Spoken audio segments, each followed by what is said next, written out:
Programme में आज का जो टॉपिक है वो स्टार्ट करते हैं सी प्रोग्राम स्ट्रक्चर। तो एक सी का जो प्रोग्राम होता है वो किस तरीके से लिखा जाता है, तो इसका लिखने का तरीका क्या होता है। सबसे पहले आप स्टार्ट कर सकते हो कमेंट लाइन से। तो first you right comment. Comment जो होते हैं वो इस तरीके से लिखे जाते हैं, एक स्लैश सिंबल लगाया जाएगा और फिर स्टार, ये मल्टीप्लिकेशन का जो आपका साइन होता है। Then you can write any line here, okay, जो कुछ आप लिखना चाहते हो, फिर स्टार और स्लैश। इस लाइन को एक्चुअली हम बोलते हैं comment, okay. So this line is called comment line, ठीक है। अब कमेंट लाइन यूज क्यों करते हैं या इसका पर्पस क्या है। तो कमेंट लाइन एक्चुअली होता है किसी चीज को समझाने के लिए कि आप जो प्रोग्राम बनाना चाहते हो उस प्रोग्राम में अगर आप किसी और पर्सन को बताना चाहते हो कि ठीक है ये प्रोग्राम किस पर्पस के लिए मैं बना रहा हूँ, या फिर चलिए आप आज एक प्रोग्राम बनाते हैं, आज उसको तो आप समझ में आ गया कि आपने आज किस लिए बनाया, लेकिन अगर आप हो सकता है 10 दिन बाद या 1 मंथ के बाद उस प्रोग्राम को दोबारा से ओपन करते हैं, तो आपको हो सकता है प्रोग्राम को ओपन करते ही क्लियर ना हो कि ये प्रोग्राम किस पर्पस के लिए आपने बनाया था, इस प्रोग्राम का वर्क क्या है। तो आप ये सारी चीजें कमेंट में लिख सकते हैं। तो कमेंट एक तरीके से क्या है, डॉक्यूमेंटेशन है, ठीक है, जिसमें आप प्रोग्राम के बारे में या किसी और चीज के बारे में जो प्रोग्राम से रिलेटेड है वहां पर आप लिख सकते हैं, ओके। कमेंट लिखने का तरीका क्या है, स्लैश, स्टार, और इसके बाद कुछ भी आप लिख सकते हैं कि this is my first program, this is hello world program, या this is the program for adding 2 numbers created by your name. आप अपना नाम लिख सकते हैं या अपना डेट भी लिख सकते हैं कि इस डेट को आपने इस प्रोग्राम को क्रिएट किया था, ठीक है। और ये जो फर्स्ट लाइन जो हमने लिखी है ये ऑप्शनल है, पहली चीज तो मतलब आप लिखें या ना लिखें इससे कोई फर्क नहीं पड़ेगा प्रोग्राम में, ठीक है। ये सिर्फ यूजर को समझाने के लिए, हमारी अंडरस्टैंडिंग के लिए होता है। So it is an optional line, ठीक है। इसके बाद आप लिख सकते हैं कमेंट, सपोज आपने लिख दिया, उसके बाद हम क्या लिखेंगे, प्री प्रोसेसिंग कमांड्स लिखेंगे। तो we will write some preprocessing commands, okay.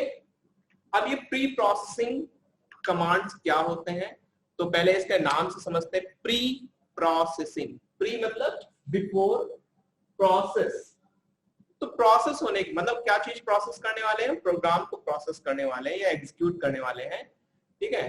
तो उस प्रोग्राम के प्रोसेस होने के पहले आपको इन फाइल्स को यूज करना होगा।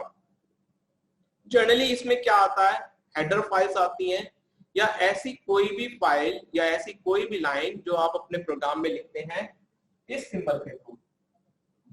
इस सिंबल को हम बोलते हैं hash symbol. This is called hash symbol, ठीक है। तो ऐसी कोई भी लाइन सी प्रोग्राम में जो हैश से स्टार्ट करते हैं वो लाइन आपकी कहलाती है प्री प्रोसेसिंग कमांड्स। अब इनका वर्क क्या है, तो डिपेंडिंग ऑन द आपने क्या प्री प्रोसेसिंग कमांड लिखा है अकॉर्डिंगली इनका वर्क होगा।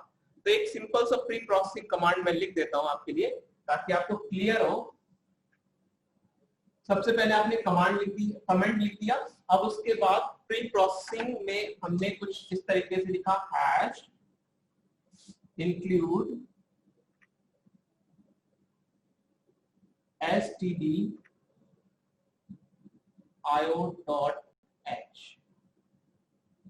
ठीक है। अब देखिए यहाँ पे मैंने क्या लिखा है, हैश इंक्लूड ब्रैकेट, इसको हम क्या बोले, रीड करते हैं, लेस देन रीड नहीं करेंगे। अब हम इसको प्रोग्रामिंग में क्या बोलेंगे, ब्रैकेट्स। तो दिस इज द ब्रैकेट और ये एक एंगल बना रहा है ना। तो आपने ट्रिग्नोमेट्री में पढ़ा होगा, this is kind of an angle. तो आप इसे बोल सकते हैं एंगुलर ब्रैकेट। ब्रैकेट तो है ये, लेकिन किस टाइप का है, इसको हम बोल सकते हैं एंगुलर ब्रैकेट। अब प्रोग्रामिंग में याद रखिए ब्रैकेट्स जो आते हैं वो पेयर के फॉर्म में आते हैं, यानी अगर आपने उसका ओपनिंग पार्ट लिखा है तो उसका जरूरी है उसका क्लोजिंग पार्ट कहीं ना कहीं जरूर होगा, ठीक है। कोई भी ब्रैकेट हो, चाहे आप इस तरीके से लिखें स्मॉल ब्रैकेट या ये इस तरीके से या फिर स्क्वायर ब्रैकेट, ये सब पेयर के फॉर्म में ही आएंगे, ठीक है। तो एक चीज तो ये याद रखिए, अगर कहीं पे ओपनिंग ब्रैकेट आपने बनाया है तो उसका कहीं ना कहीं एंडिंग ब्रैकेट जरूर होगा, ठीक है। और अगर नहीं है तो ऑब्वियसली एरर आएगी या प्रॉब्लम आएगी। So these brackets are angular bracket, क्योंकि एंगल एक फॉर्म कर रहा है। अब इस लाइन, पूरी लाइन को हम क्या बोलते हैं? This is generally called a pre processing command.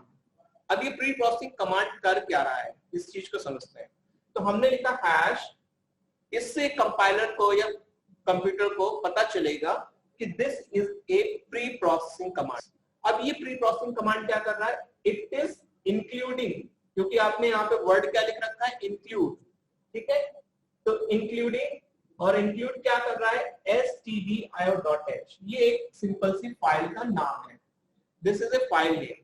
तो जैसे आपके सिस्टम में एक mp3 फाइल है, तो हो सकता है उसका नाम कुछ हो track1.mp3, ठीक है। आपके मोबाइल फोन में हो सकती है या फिर आपके लैपटॉप में या पीसी में इस तरीके की फाइल हो सकती है, track1 या track.mp3। सो इसी तरीके से stdio.h एक हेडर फाइल है, यह एक सिंपल सी फाइल है। अब ये फाइल हम इंक्लूड क्यों कर रहे हैं, उसका पर्पस क्या है? तो इसका पर्पस अभी थोड़ी देर में जानेंगे। तो फिलहाल ये stdio.h। अब बात करते हैं कि एंगल क्यों बनाया गया, इसका क्या रीजन है? ये एंगल बताने से आप बता रहे हैं एक तरीके से इनडायरेक्ट वे में कि ये जो फाइल है ये कहां पर है। आपका जो कंप्यूटर सिस्टम है, जहां पे सी ड्राइव हो सकती है, डी ड्राइव हो सकती है, ई ड्राइव हो सकती है, इवन एफ ड्राइव भी क्रिएट कर सकते हो। It is up to you कितनी ड्राइव आप क्रिएट करते हैं, ठीक है।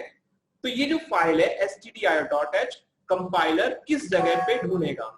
क्योंकि आपके सिस्टम में सी ड्राइव में ही बहुत सारे फोल्डर्स होंगे, तो सी ड्राइव के किस फोल्डर में मुझे सर्च करना है, डी के या फिर ई के किस फोल्डर में सर्च करना है। तो ये जो एंगल ब्रैकेट है एक तरीके से आपको या कंपाइलर को बताएंगे कि इस फाइल को मुझे किस लोकेशन पर ढूंढना है, किस लोकेशन पे ये फाइल मुझे मिलेगी। और अगर उस लोकेशन पे नहीं मिलेगी तो ऑब्वियसली फिर आपको एक एरर मिल जाएगी यहाँ पे, क्योंकि ये फाइल फिर मिसिंग है, ठीक है। तो ये लोकेशन क्या होती है? अब इस चीज को अगर आप पूछें कि what is the location of this, अगर आप देखना चाहें तो ये लोकेशन क्या है कि जब भी आप सी का कोई भी सॉफ्टवेयर इंस्टॉल करते हैं, तो जैसे मैंने कुछ सॉफ्टवेयर के नाम बताए थे आपको, एक है टर्बो सी, या दूसरा है डेव सी प्लस प्लस, या कोड ब्लॉक। तो सपोज हमने सी ड्राइव में नॉर्मली से इंस्टॉल कर दिया, तो ये क्या करता है? बहुत सारे फोल्डर बनाएगा जब भी आप कोई भी प्रोग्राम इंस्टॉल करते हो, और उस फोल्डर में एक फोल्डर होगा lib करके, और उस फोल्डर के अंदर हेडर फाइल्स होंगी जिसमें एक stdio.h होगा, फिर और भी हेडर फाइल्स होंगी, math.h हो सकती है या conio.h हो सकती है, या फिर और कई सारी हेडर फाइल्स होंगी, ठीक है। तो ये सारी हेडर फाइल्स आपको पता चल गई कि सी ड्राइव के किसी फोल्डर में, lib फोल्डर के अंदर ये है, यानी एक लोकेशन आपको जहां पे डिफॉल्ट लोकेशन, इस चीज को हम बोल सकते हैं डिफॉल्ट लोकेशन। तो ये जो एंगुलर ब्रैकेट है ये बताते हैं डिफॉल्ट लोकेशन में ही मुझे सर्च करना है। What is the default location? Default location means जब भी आप कोई प्रोग्राम इंस्टॉल करते हैं तो बाय डिफॉल्ट ऑपरेटिंग सिस्टम जहां पर उसे इंस्टॉल करा देता है, यानी जहां वो फाइल स्टोर में है, ठीक है। तो वो लोकेशन हमारा कहलाएगा डिफॉल्ट लोकेशन। डिफाइन का मतलब आप सिंपल जान सकते हैं, define is the English word again, और डिफाइन का मतलब है किसी चीज को आप बता रहे हो किसी को कि भाई ये चीज इस तरीके की है, तो आप डिफाइन कर सकते हो किसी भी चीज को। तो मैं डिफाइन कर रहा हूं PI 3.14। अब देखिए मैंने लिखा क्या, मैंने यहाँ पे लिखा hash define, define is the English word, PI एक नाम हो गया, मैं X ABC X कुछ भी लिख सकता था, मैंने पाई लिखा क्योंकि ये आपको फैमिलियर नाम याद है, और इसकी वैल्यू मैंने लिख दी 3.1417 suppose this is the value of the pi, okay. Again this is a pre processor command. तो मैंने अपने उसमें प्रोग्राम में कितने प्री प्रोसेसर लाइंस लिखी है? I have written 2 preprocessor command. First command क्या कर रहा है? एक हेडर फाइल को इंक्लूड कर रहा है, और दूसरा प्री प्रोसेसर कमांड क्या कर रहा है? दिस इज कॉल्ड पाई, और पाई की वैल्यू क्या है? फिक्स है, तो दिस इज कॉल्ड कांस्टेंट। तो it is used to define constants, ठीक है। और इस टाइप के कांस्टेंट्स को हम क्या बोलते हैं, एक जब भी आप डिफाइन लिखोगे इसको हम बोलते हैं मैक्रो। जब भी आपके पास ये वर्ड आएगा डिफाइंड या अनडिफाइंड, है ना, तो आप इनको एक वर्ड बोल सकते हो मैक्रो, MACRO। अब ये क्या होता है इसे मॉड्यूल 2 में देखेंगे, what are the macros and how to use the macros.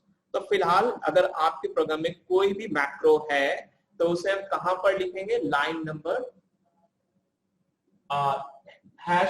#str.h के बाद आप लिख सकते हैं, ठीक है। तो आप यहाँ पे लिख रहे हैं #define पाई स्पेस 3.1417। देखिए इक्वल कुछ नहीं लगाया मैंने, यहाँ पे मैंने सिर्फ लिखा पाई 3.1417।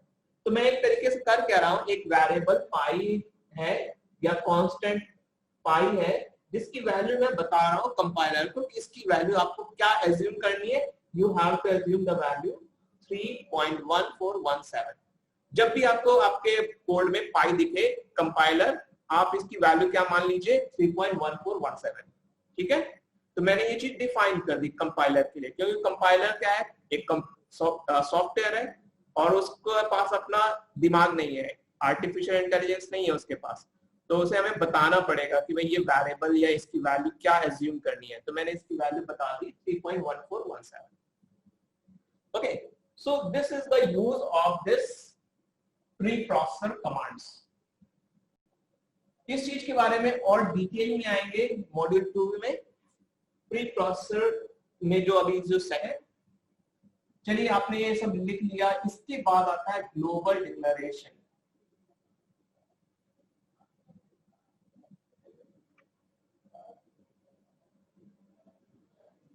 अब बात करते हैं इसका नाम, ये क्या चीजें और कैसे इनको लिखा जाएगा, ठीक है।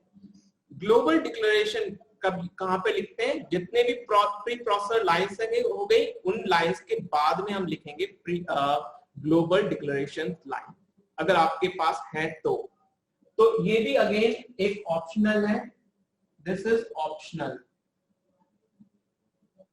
This is optional, this is compulsory. Global declaration में हम क्या करेंगे, कई सारे वेरिएबल्स हमारे प्रोग्राम में यूज होने वाले हैं, क्योंकि जब हम प्रोग्राम बना रहे हैं तो प्रोग्राम किस चीज का बनाएंगे, हो सकता है हम प्रोग्राम बना रहे हो 2 नंबर को ऐड करने के लिए, ठीक है, या हो सकता है उन नंबर्स को हम सब्ट्रैक्ट भी करना चाहते हैं, डिवाइड भी करना चाहते हैं, मल्टीप्लाई करना चाहते हैं और कई सारे ऑपरेशन करना चाहते हैं। अब मैं ये चाहता हूं कि जो प्रोग्राम है कुछ जब भी लिखा जाए तो उसमें पार्ट में लिखा जाए, ठीक है।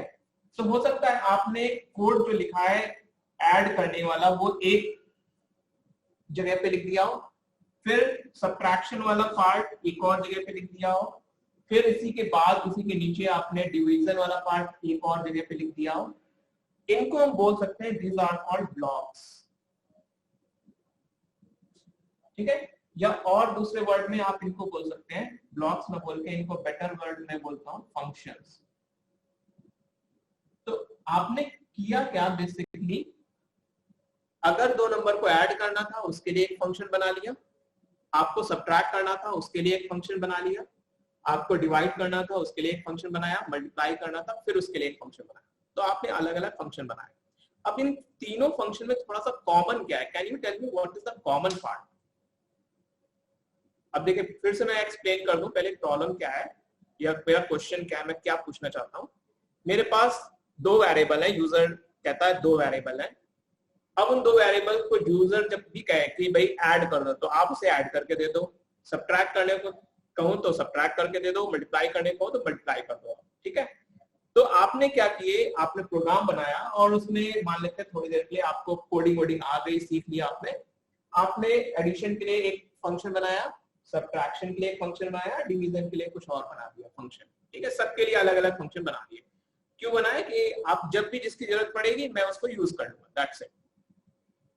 अब बात आती है कि इन तीनों में कॉमन चीज क्या होगी, what are the common thing. तो इन तीनों फंक्शन में कॉमन चीज क्या है, वेरिएबल्स, ओके।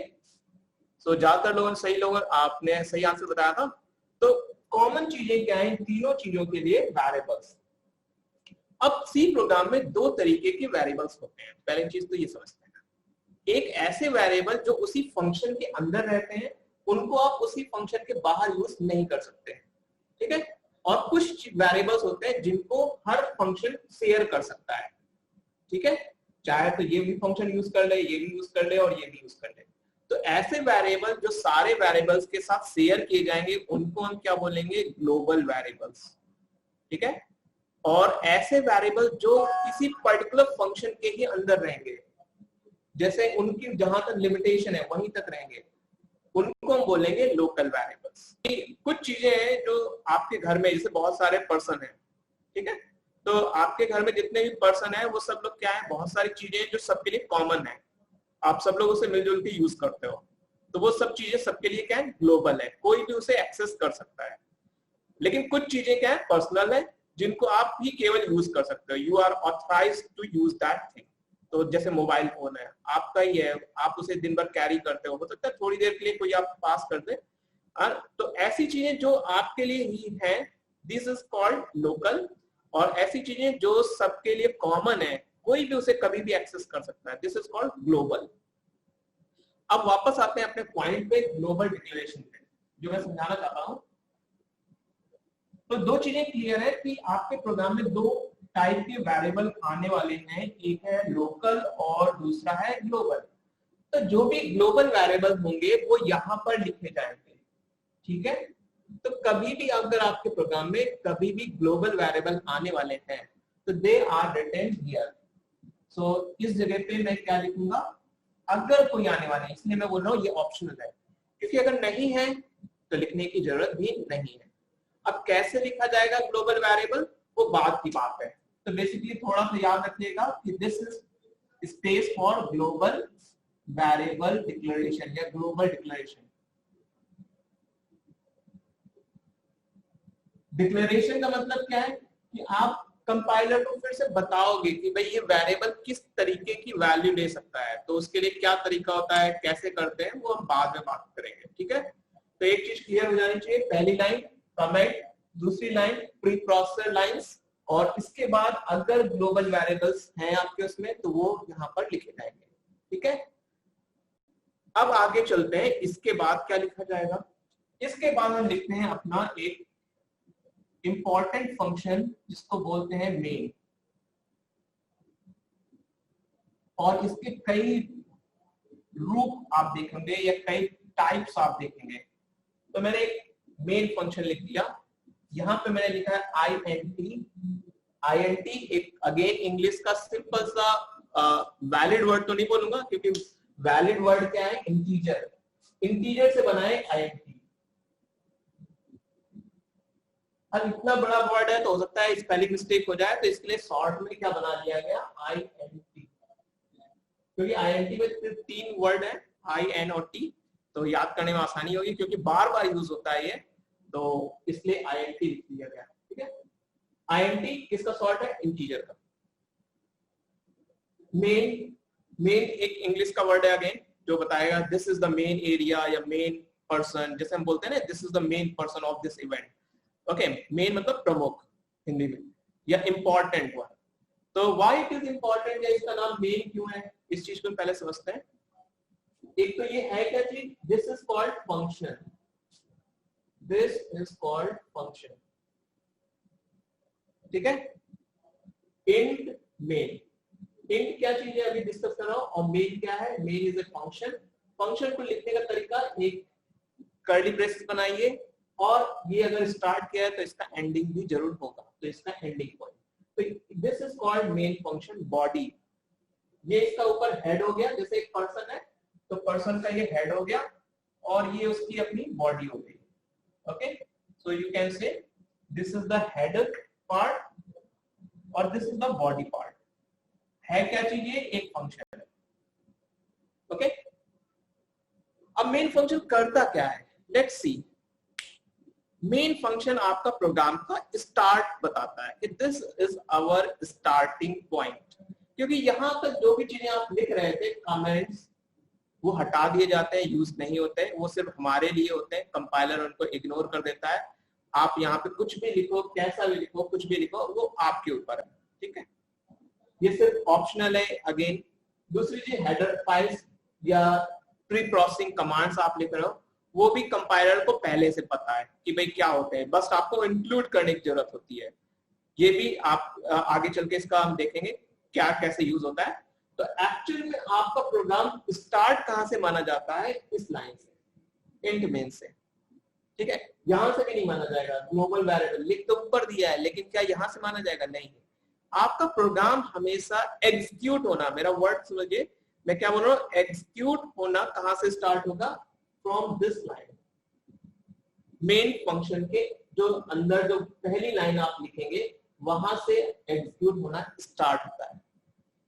चलिए एग्जीक्यूट हो रहा है तो कभी ना कभी फिनिश होगा। तो जब फिनिश होगा तो यानी एंड पॉइंट क्या है, तो what the line which is the last line of the main function, जो लाइन मेन फंक्शन के लास्ट में है, उस लाइन को हम बोलेंगे एंड पॉइंट, और this is called start point. अब ये जो एंड पॉइंट है, इसको थोड़ा सा पहले भी खत्म किया जा सकता है, depending on there are some functionality, उन फंक्शनैलिटी को यूज करके आप पहले भी खत्म कर सकते हो। लेकिन प्रोग्राम कभी भी और कहीं से स्टार्ट नहीं होगा, हमेशा ये स्टार्ट कहां से होगा, इसी लाइन से, जो भी आप पहली लाइन लिखेंगे यहाँ पर, तो यहीं से एग्जीक्यूट माना जाएगा। लेकिन मेन फंक्शन जो है, it is the main function, इसके अंदर हम कोड लिखेंगे, we are writing the code inside main function. तो that means we are defining this function, हम इस फंक्शन को डिफाइन करेंगे, जैसे चाहे वैसे डिफाइन कर सकते हैं। मैं चाहूंगा कि 2 नंबर को ऐड करना है, तो मैं 2 नंबर को ऐड करने के लिए कोडिंग यहाँ पे लिखूंगा, 3 नंबर को सब्ट्रैक्ट करना है, वो इसकी कोडिंग यहाँ लिखूंगा। So this is called a main function and it is a user defined function, user defined function. आप इसे अपनी तरीके से डिफाइन कर सकते हो, ठीक है। क्यों लिखा गया, इंट का मतलब होता है इंटीजर। अब इंटीजर किस क्या होते हैं, इंटीजर आपके 0 1 2 3 4 यानी होल नंबर्स जो होते हैं, दैट आर कॉल्ड इंटीजर्स। अब ये इंट क्यों लिखा गया, what is the purpose of int here. तो एक्चुअली जो आप प्रोग्राम बना रहे हो, चलिए आपने तो बना लिया, उसे एग्जीक्यूट कर लिया, अब वो एक प्रोग्राम एग्जीक्यूट होगा, तो हो सकता है उसमें कुछ गलतियां हो, या हो सकता है उसमें कुछ गलतियां ना हो, बिल्कुल भी गलती ना हो। तो एक पॉसिबिलिटी ये है कि प्रोग्राम पूरा आराम से रन कर गया, उसका आउटपुट आ गया, ठीक है, इट्स ओके। और दूसरी पॉसिबिलिटी क्या है कि उस प्रोग्राम में कुछ एरर्स हैं। तो ये जो इंट पार्ट लिखा गया, यहां से कंपाइलर आइडेंटिफाई करता है कि भाई प्रोग्राम में कुछ प्रॉब्लम्स हैं या फिर नहीं है, कोई इश्यू आए या फिर नहीं है। तो इंट क्या करता है, इस चीज को हम बोलते हैं, इससे मतलब यहां पर इंट से मतलब क्या है, इसके लिए एक लाइन और लिख देते हैं, लास्ट लाइन जनरली, और वो भी अगेन ऑप्शनल होती है, रिटर्न 0। ओके, अब इस चीज को और डिटेल में थोड़ा सा सब, केवल मैं ये पार्ट समझाता हूं, ये 0 का मतलब क्या है, व्हाट इज द 0 मींस। 0 किस तरीके की वैल्यू है, इंटीजर वैल्यू, इस वजह से मैंने int लिखा था।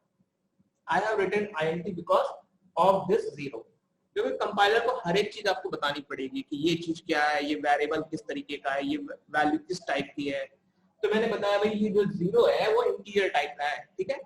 अब ये इंटीजर टाइप का मतलब क्या है, what is the mean of it, ये 0 ही क्यों लिखा, 1 या 2 या 5 या 8 क्यों नहीं लिखा, या -1 या -2 क्यों नहीं लिखा, क्योंकि ये कंपाइलर ये मान के चलता है अगर उसको 0 मिल जाता है, यानी अगर वो किसी तरीके से इस लाइन पे पहुंच जाता है, सब कुछ रन करते हुए इस लाइन पे पहुंचता है, तो आप ये क्या लिख रहे हो, रिटर्न। रिटर्न का हिंदी में मीनिंग क्या होगा, वापस करना, किसी चीज को वापस करना। तो हम कंपाइलर को वापस कर रहे हैं, कंपाइलर सॉरी ऑपरेटिंग सिस्टम को वापस करता है, क्योंकि ये एग्जीक्यूशन का वर्क कौन करता है, operating system. Okay, so let me complete it quickly. तो रिटर्न 0 का मतलब क्या है, कंपाइलर ऑपरेटिंग सिस्टम को एक वैल्यू 0 वापस कर रहा है। इससे क्या उसे पता चलेगा कि this program has completed successfully. ठीक है, ये जो प्रोग्राम है आसानी से, यानी कोई इसमें दिक्कत नहीं है और नॉर्मली ये टर्मिनेट हो गया, सक्सेसफुली टर्मिनेट हो गया, दिस इज ओके। लेकिन अगर किसी तरह वजह से आप इस लाइन पे नहीं पहुंच पाए बिकॉज ऑफ एरर, कुछ एरर होने की वजह से, आपने कुछ गलतियां की उसके एरर होने की वजह से, तो कंपाइलर ऑब्वियसली इस लाइन पे आप नहीं आ पाएंगे, यानी इस कंपाइलर को 0 नहीं मिलेगा, कुछ और वैल्यू मिल जाएगी। ठीक है, तो इस केस में कंपाइलर मान के चलेगा कि भाई अगर 0 नहीं मिला तो इसका मतलब है कुछ ना कुछ एरर आई है।